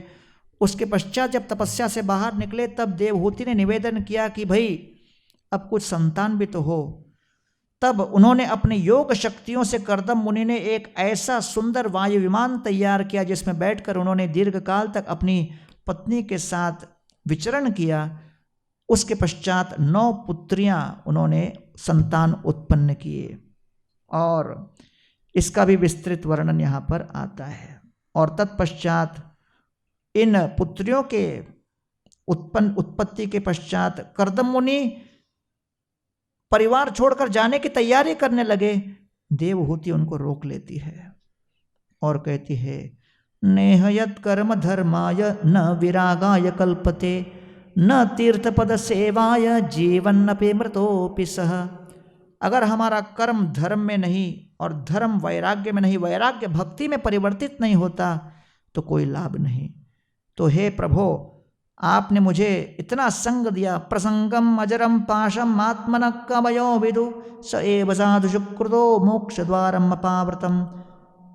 भगवान के महान संतों के संग मात्र से मोक्ष के द्वार खुल जाते हैं। हे कर्दम मुनि, आपका मैंने संग किया, शारीरिक रूप से संग किया, मैं हाँ व्यक्तिगत रूप से आपके साथ रही, लेकिन आपकी कथाओं का, आपके भगवत ज्ञान का, आपकी विपुल विद्वत्ता का मैंने लाभ नहीं लिया। कृपा करके मेरे भी मुक्ति का कोई मार्ग प्रकाशित करके जाइए। इसको सुनकर कर्दम मुनि बहुत आकृष्ट हो गए और विचार किया कि हाँ, हम उनको एक पुत्र सौंप कर जाएंगे। सायं भगवता नूनम वंचितम मायया दृढ़म यत्तत् विमुक्तिदं प्राप्य न मुमुक्षेय बंधनात्। कहती है, जिसके जीवन में कोई अवसर प्राप्त होते हो बड़ा सौभाग्यशाली है, लेकिन अवसर प्राप्त करके उन अवसरों का जो लाभ न ले वो बड़ा दुर्भाग्यशाली है। तो कहती है कि मुझे अपने पिता का आश्रय प्राप्त हुआ, संस्कार मुझे विरासत में प्राप्त हुए, पति का संगलाप प्राप्त हुआ, लेकिन फिर भी मैंने भक्ति नहीं अपनाया, इसलिए मैं बड़ी दुर्भाग्यशालिनी हूँ। और तब जाकर उन्होंने प्रार्थना करने पर कपिल देव के रूप में उनको एक पुत्र प्राप्त हुआ। और तब कपिला, जो कि कर्दम मुनि और देवहूति के पुत्र हैं, उन्होंने अपनी माता को विस्तृत रूप से 25वें अध्याय से लेकर 33वें अध्याय के बीच सांख्य योग का ज्ञान दिया, जिसके अंतर्गत उन्होंने भक्ति, ज्ञान, अष्टांग, भौतिक प्रकृति और इस भौतिक जगत के विभिन्न प्रकार के कष्टों का विस्तृत वर्णन किया। 325:7 7वें श्लोक 25वें अध्याय में देवहूति करबद्ध होकर बहुत आतुरता के साथ कपिल देव जी को कहती हैं, निर्विण्णा नितराम भूमन असत इंद्रिय तर्शनात् ये न संभाव्य माने न प्रपन्नांधम तमः प्रभो। हे प्रभो, मैं अपने अनियंत्रित इंद्रियों के कारण फंस चुकी हूँ और मैं इस भौतिक जगत के दलदल में धंसती चली जा रही हूँ। ये भौतिक जगत दलदल की तरह है, लगता है हम निकल पाएंगे, लेकिन जितना प्रयास करते हैं उतना धंसते चले जाते हैं। तो इसलिए कपिल देव जी वर्णन करते हैं कि देखिए, सर्वप्रथम आपको मानसिक रूप से शुद्ध होना है। मानसिक शुद्धि जब प्राप्त होगी तब भगवान से आसक्ति होगी, तब आप पूरी तरह अपने मन को केंद्रित कर पाओगे भगवान के अंतर्गत। इसलिए सर्वश्रेष्ठ, सबसे आसान, सुलभ, सुगम मार्ग है भक्ति का।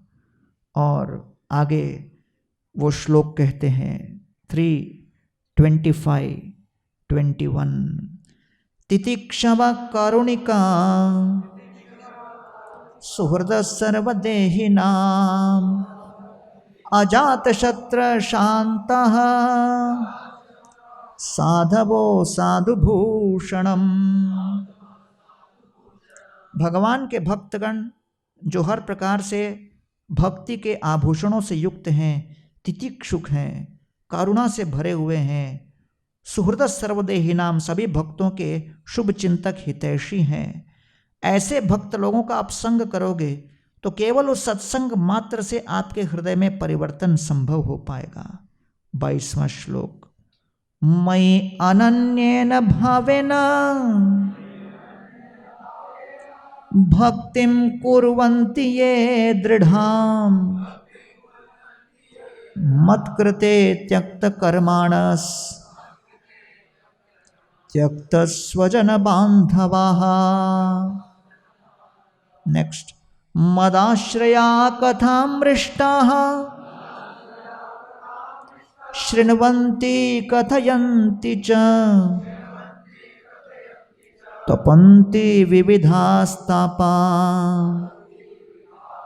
नैतान् मद्गतचेतसः।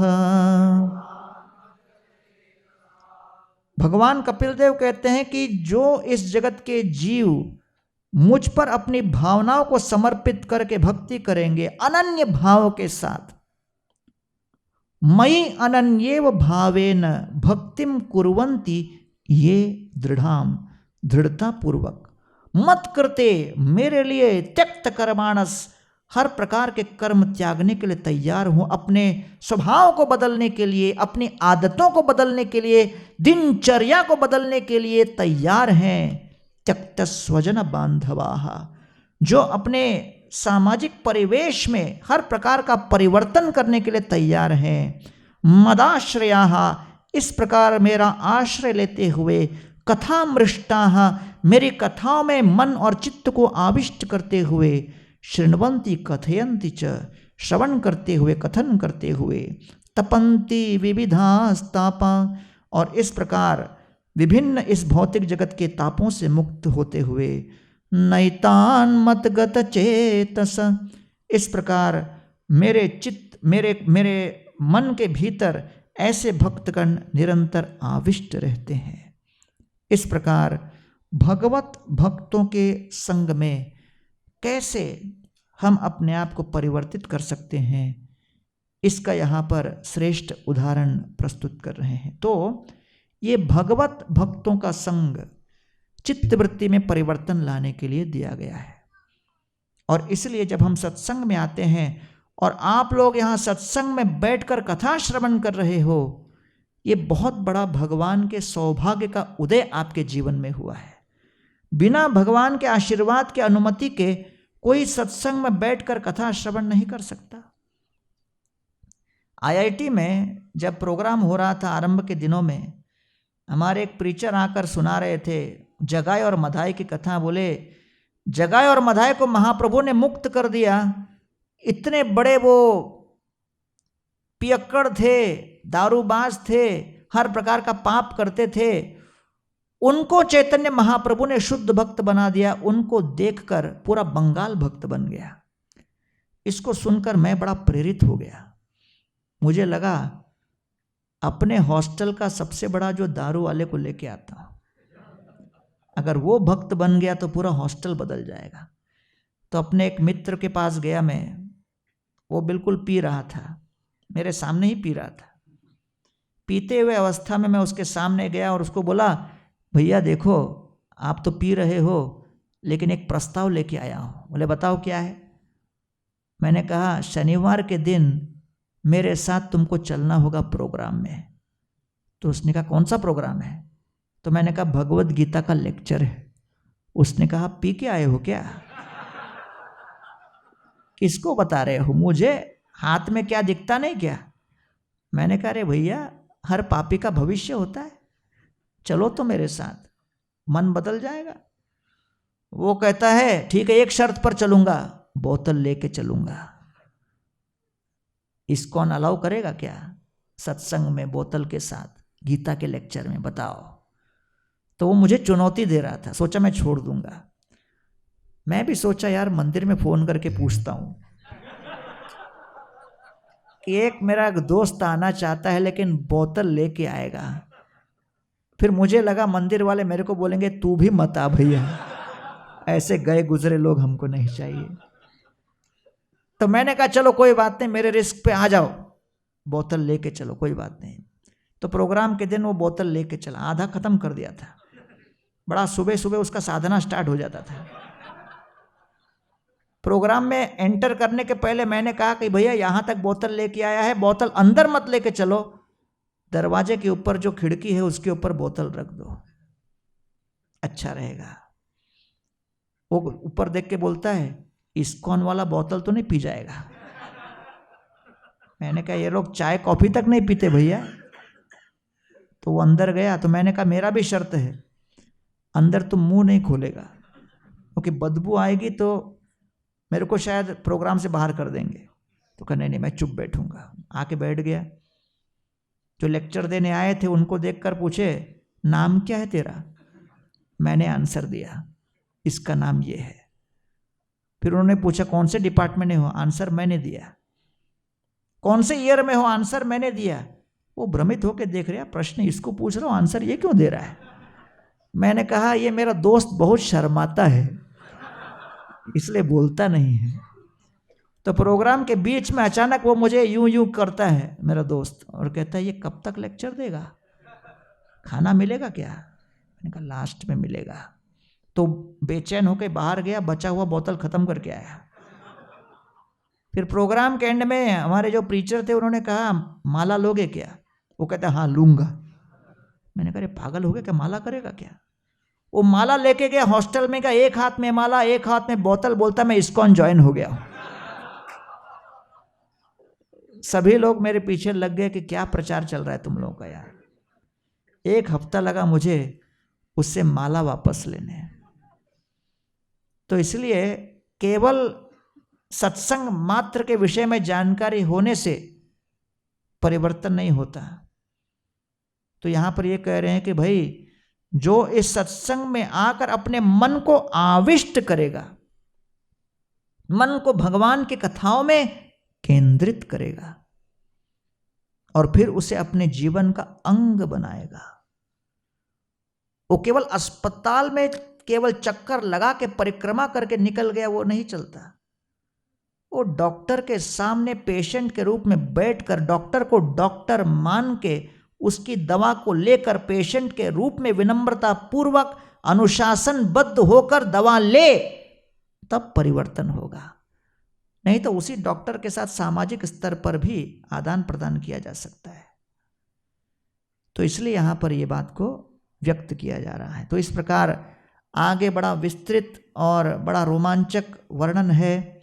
26वें 27वें अध्याय में भौतिक प्रकृति का वर्णन है और 28वें में अष्टांग योग का वर्णन है, 29 में भक्ति योग का वर्णन है और तत्पश्चात केवल हम 329:11 आप ले लीजिए।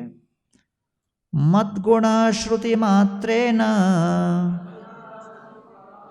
मयि सर्वगुहाशये मनोगतिर अविच्छन्न यथा गंगांब सोमबधौ। जिस प्रकार गंगा जी हिमालय से निकलकर विभिन्न प्रकार के अड़चन बाधाओं को देखते हुए भी उनके चारों तरफ निकल कर सागर तक मार्गगामी होती है, उसी प्रकार शुद्ध भक्त की चेतना जगत के हर प्रकार के अड़चन बाधाओं का सामना करते हुए भी उसके चारों तरफ अपना मार्ग ढूंढकर भगवान के चरणों को प्राप्त कर लेती हैं। तब जाकर 30, 31वें और 32वें अध्याय में इस भौतिक जगत के, इस संसार के वास्तविक समस्याओं का वर्णन कर रहे हैं। कैसे इस भौतिक जगत के कठोर परिश्रम को देखकर, भयंकर बीभत्स परिस्थितियों को देखकर इससे अनासक्त होना चाहिए। कैसे ये भौतिक जगत हमारे हर प्रकार के भ्रम को समाप्त करने में सक्षम है। कैसे जो व्यक्ति अविधि पूर्वक इंद्र तृप्ति, इंद्रिय विषय भोग करने का प्रयत्न करेगा, अंततोगत्वा वो विनाश को ही प्राप्त होगा। हर प्रकार के बीमारी और मृत्यु को प्राप्त करके वो यमराज के नरक में प्रविष्ट होकर यातनाएं अनुभव करेगा और फिर तत्पश्चात शनै शनै मानव जीवन प्राप्त करके जब वो गर्भ में आएगा, गर्भस्थ अवस्था में वो जीव उस वेदना को सहन न करने के कारण प्रार्थना करने लगता है, प्रभु इस गर्भ के अंदर इतनी वेदना हो रही है, मैं आश्वासन देता हूं बाहर निकलकर केवल आपकी भक्ति करूंगा। लेकिन जैसे ही बाहर निकलता है, हैप्पी बर्थडे, और धीरे धीरे वो हम इस भौतिक जगत का एक अंग बन जाते हैं। तो इसलिए इसका वर्णन करते हुए 331 में बहुत सुंदर एक वर्णन कर रहे हैं। तस्यैतस्य जनो नूनम नायम वेदोरु विक्रमम आल्यमानोपि बलिनो वायोरपि घना बलि। तो जीवन जीवन, मृत्यु मृत्यु, हर जन्म में प्रविष्ट होते हुए जैसे मेघमंडल वायु के द्वारा प्रवाहित होकर यहाँ वहाँ छटक जाते हैं, वैसे हर जीव इस जगत में भ्रमण करते हुए भ्रमित होकर 14 लोकों की यात्रा करता रहता है और उसका कोई अंत नहीं होता। उदाहरण दिया जाता है, जैसे किसी वानर को पकड़ने के लिए एक नारियल के अंदर छिद्र करके उस नारियल के अंदर जब केले को रख दिया जाता है, उस छेद के अंदर से वो वानर हाथ डालकर जब उसको पकड़ता है, तब उस वानर को लगता है कि बस यही मेरे जीवन का लक्ष्य है, और फिर उसको लगता है कि अभी मैं इसको निकालूंगा, लेकिन छेद इतना छोटा होता है कि वानर निकाल नहीं पाता, और पीछे से उसको पकड़ने के लिए शिकारी आता है।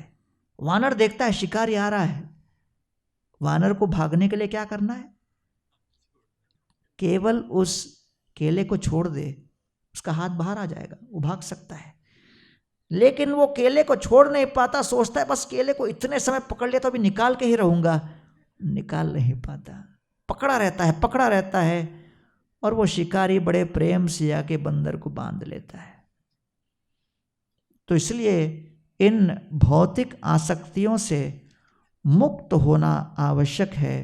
इसलिए देवहूति और कर्दम के 9 पुत्रियों का यहाँ वर्णन आ रहा है इस स्लाइड में, कि देवहूति के और कर्दम के पुत्रियों का नाम था कला, जिन्होंने मारीच से विवाह किया, अनुसूया ने अत्रि से,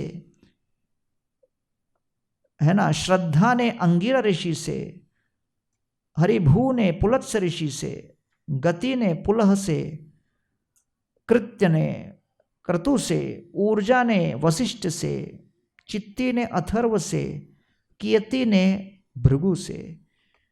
तो ये सभी ऋषि मुनियों के साथ विवाह करने के पश्चात संपूर्ण ब्रह्मांड में जीव प्रकट हुए। जैसे आप लोग को पता है, जब आप पूजा करने जाते हो तो पुरोहित क्या पूछता है, गोत्र क्या है।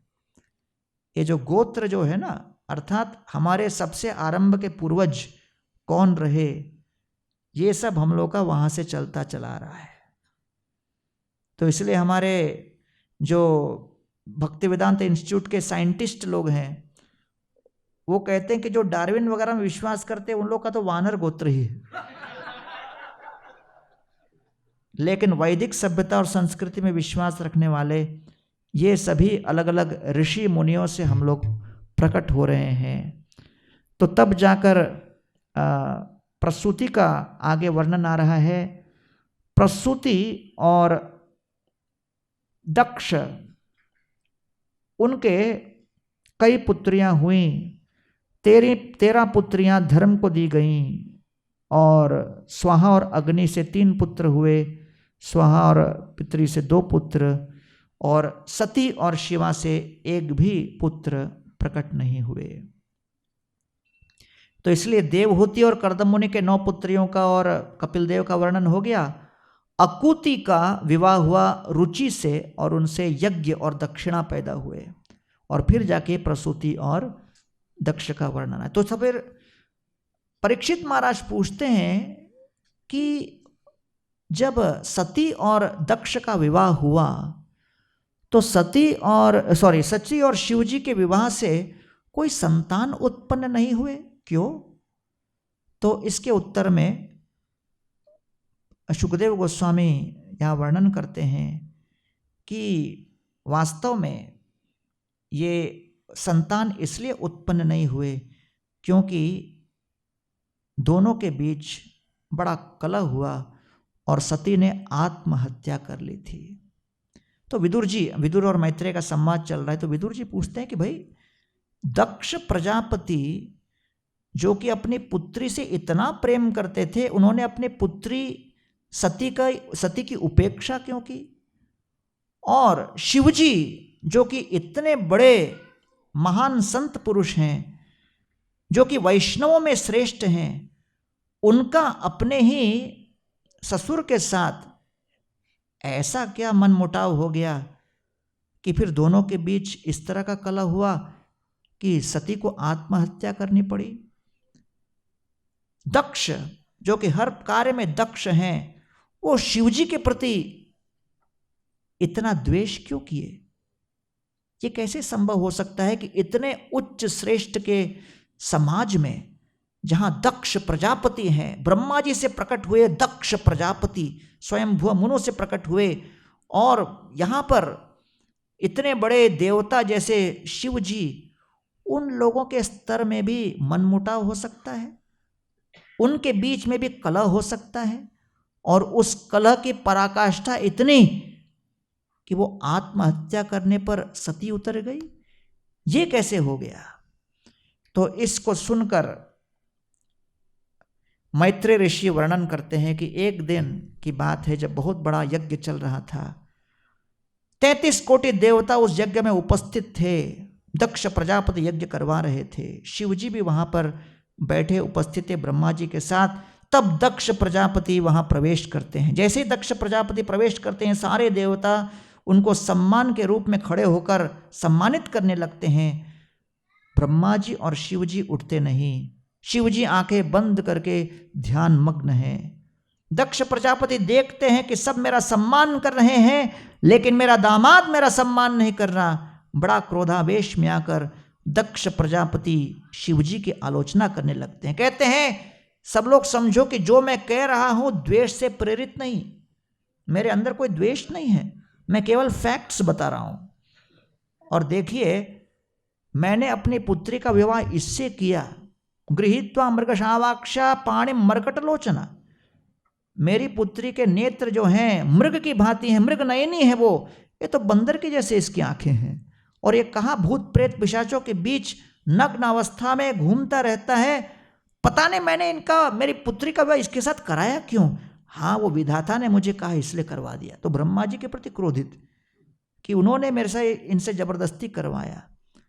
तो इतना अनाप शनाप शिवजी की निंदा करते हैं। उस निंदा को सुनकर शिवजी कोई प्रतिक्रिया नहीं करते, लेकिन शिवजी के सेवक नंदी उठकर वो भी इसका प्रतिकार करते हैं। क्योंकि अंत में दक्ष कहते हैं कि मैं श्राप देता हूं, यज्ञ का फल सभी देवताओं को मिले, शिवजी को छोड़कर।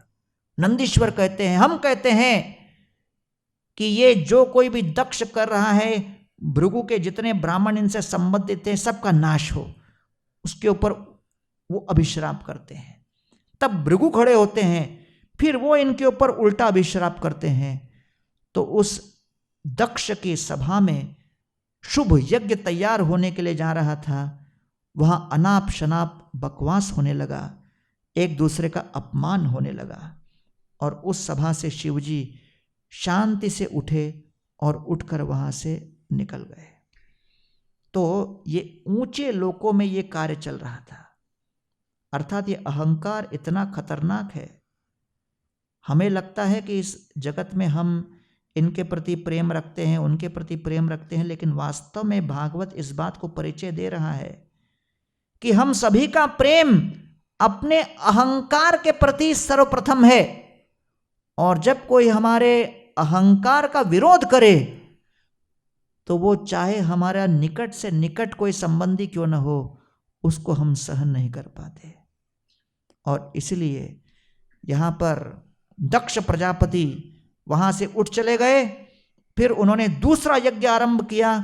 उसमें जानबूझकर शिवजी और सती को निमंत्रण नहीं दिया, अहंकार से प्रेरित होकर। सती देखती है कि सब उस यज्ञ में जा रहे हैं, सामाजिक दबाव में आकर सती शिवजी को कहती हैं हमें भी चलना चाहिए। शिवजी कहते हैं नहीं भैया, मैं कह रहा हूं उनका मेरे प्रति द्वेष है, जाओगे अपमानित हो जाओगे, दूर रहना ही अच्छा है। सती हट करती हैं। शिव जी कहते जो करना है करो। सती जाती हैं, जब जाती हैं तो शिव जी अपने दक्ष उनकी उपेक्षा करते हैं।